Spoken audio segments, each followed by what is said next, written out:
There's a kind of strength that looks like nothing. It doesn't push, it doesn't force, it doesn't fight, and yet nothing can stand against it. That's a 2,500-year-old idea.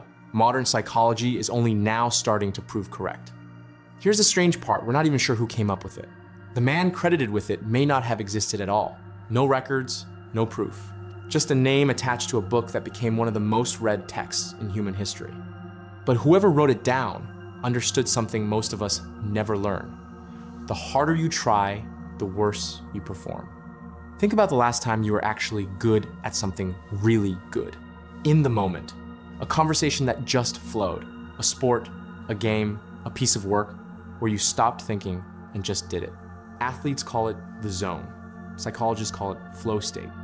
This philosophy called it something else, doing without doing. Same thing, different language, thousands of years apart. Here's the idea in plain terms. There's a difference between effort and force. Effort is direction. Force is friction. When you force something, you fight the moment instead of moving with it. You get tired faster, you make more mistakes, and you get worse results than if you just relaxed into the task. There's an old story about a butcher who worked for a king. The king watched him cut up an animal with a single knife, and the blade moved so smoothly it looked like a dance, not a wasted motion. The king asked how he got so skilled. The butcher said, "When I started, all I saw was a complicated mess of muscle and bone. After years of practice, I stopped seeing it that way. Now, I don't look with my eyes, I move by feel. I follow the natural lines instead of fighting them." Most butchers replace their knife every few months because they're hacking through bone. This man had used the same knife for almost 20 years. Not because he was careful, because he never forced it. He worked with the structure instead of against it. That's the entire philosophy in one image. Force destroys the tool. Flow preserves it. Now think about your own life. How much of your stress isn't from the actual work, it's from fighting the work. We're taught success means pushing harder, hustling more, forcing outcomes through sheer willpower. And look where that's gotten a lot of us. Burnout, exhaustion, and still not the results we wanted. What if the problem isn't that you're not trying hard enough? What if you're trying in the wrong direction entirely? Picture a river.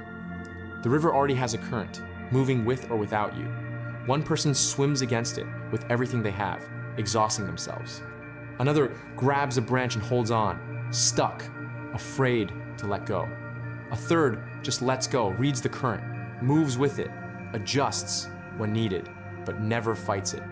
That third person isn't doing nothing. They're using the river's own power instead of wasting their own. Most of us live like the first person pushing against currents we don't even realize are there.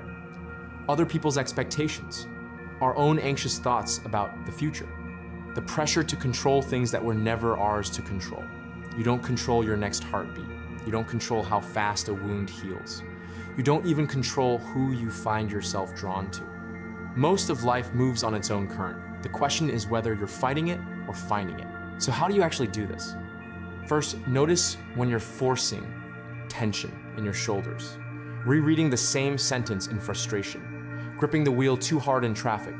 That tension is the signal, not the task itself. Second, find the natural opening.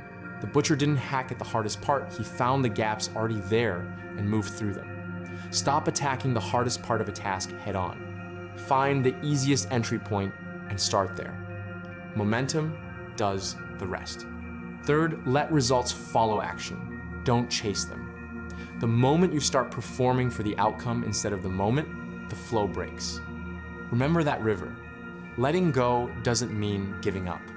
It means stopping the exhausting fight against currents that were never yours to control, and trusting that the direction you actually need to move in is usually the one that takes the least resistance to find. The ancient secret wasn't about doing nothing. It was about doing only what's necessary and nothing more.